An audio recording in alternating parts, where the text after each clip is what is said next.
subscribe now and press the bell icon. Never miss an update. holac Somali TV subscribe please. Sheekadan waxay dhacday habeenada ka mid ah halkaas intaan gaarin. Haddaba aniga ninkeyga waxa uu soo guurnay New York City. Waana meel aad u fiican runtii. Anigana waxa islahaa guri dabaqan soo degnay. Waxa islahaa filim hor inaa ku dhex jiro. Haddaba ninkeyga wuxuu ahaa nin bangiga ka shaqeeya oo uu awoodaa gurigan dabaqa inuu dejiyo. Saaiduna ii jeclaa anigana gurigan waxaa jeclaa qaasatan habeenkii bilicda magaalada oo dhan baa arkaysaa. Sidoo kale ninkeyga meeshuu ka shaqeeya asxaab badan buu ku leeyahay. Waa nin bulshada aad u jecel. Hadda waxaa jira nin la yiraahdo Eric. Ninkaasna dhaawac badan oo ii geystay. War hadda ninkii sikii ahaa ka war Idris Lee Xuma. Wow warsaytiiniyo. Isbuuci markii la gaaro meesha ku caweyn jirnay cunto ku wada cuni jirnay. Haddaba ninkan la yiraahdo Eric saaxiib dhan moo lahayn. Gabadhaana marmaray soo salaami jirtay.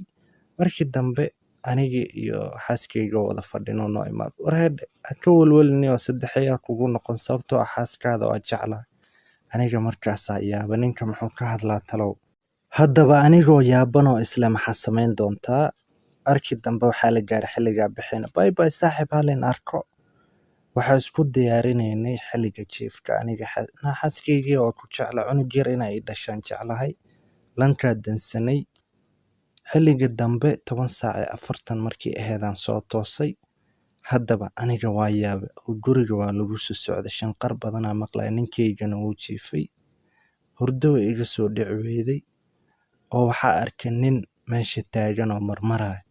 Si fiicanna looma arkin. Waxaan isku dayay inaan zaid u fiiriyo laakiin wixii waa arki waayay. Anigoo yaaban waxaa dareemay qof neefsanayo. Dhagaha qabsaday hurdo iga soo dhicweeday anigoo ku hayo. Subaxiyaa la gaaray. Haddaba ninkeyga uu soo kacay si uu shaqo u aado.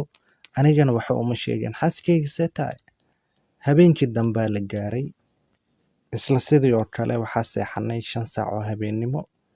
Aniga waa seexan waay laakiin ninkeyga uu qoorina qurruf. Hadda waxaa soo kacay 10 saac bar. Markaana waxaa dareemay ninkii oo neefsanaa hadda. Qololka dhana ka baaray laakiin ninkii maana arkin. Neeftiisa baa maqlay. Uu ku hay anigana yaab.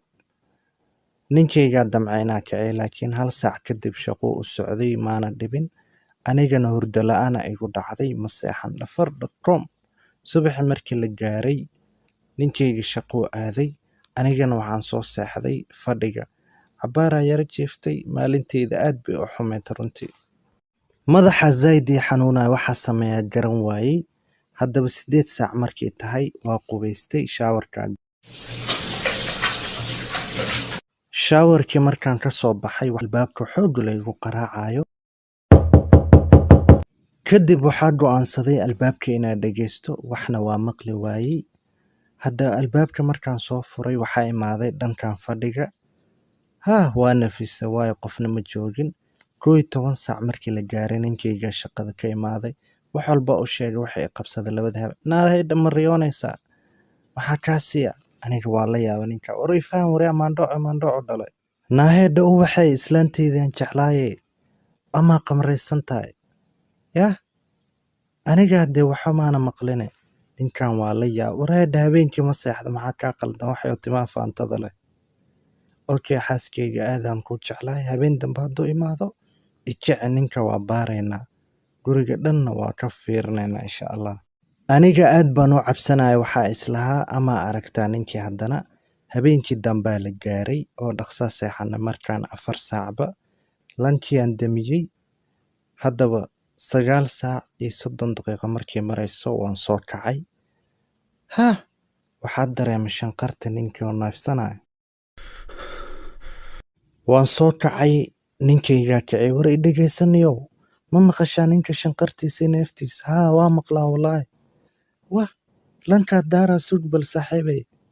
Lankii markaa daaray armaajadii dhinaceedaan soo aaday. Waxaan ku yiri habartii hambiyo foolato waa dilaya ninkaas. inaa karaate aqaana ma oga miya martial art waa kanaa ninkiiba sirta waaw war waa ku dilayaa xaaskaada waa jeclahay wah war majini hataa sirta hoosteeda maxaa kaa soo bixiyey xaaskaygan way qayl sariirtan ka soo booday anigoo qaylinayo oo damacsan ninkan inaa baxareeyo oo timaa isoo jiida albaabka xataa maana gaar naa kaale inaan ku jecla sooma ogid yaa iga kaa badbaadinaya war kale warheedha maxaaskayga ubaxa lagaa kari la'yahay waa dhimanaysaa caawa xaaskaygana booliisii wacday haddaba cabaar kadib booliiskii imaaday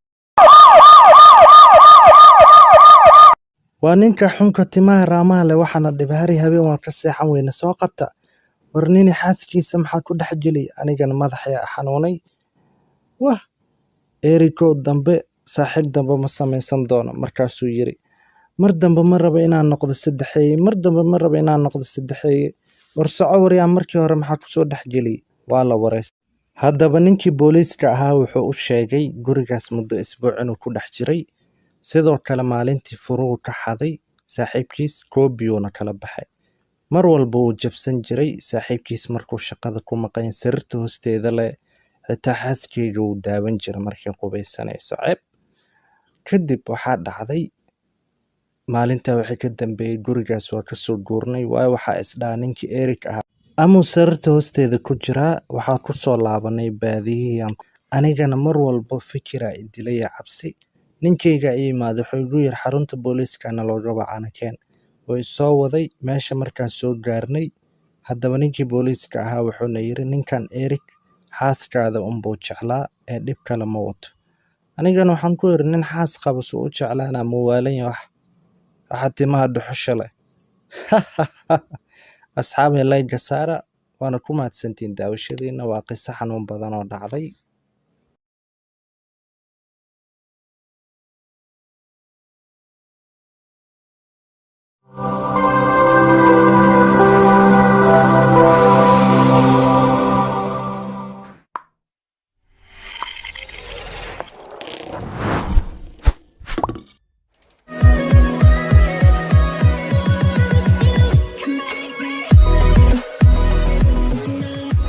God, oh my God, if I die, I'm a legend. When they lay me down to rest, I know I was always prepped.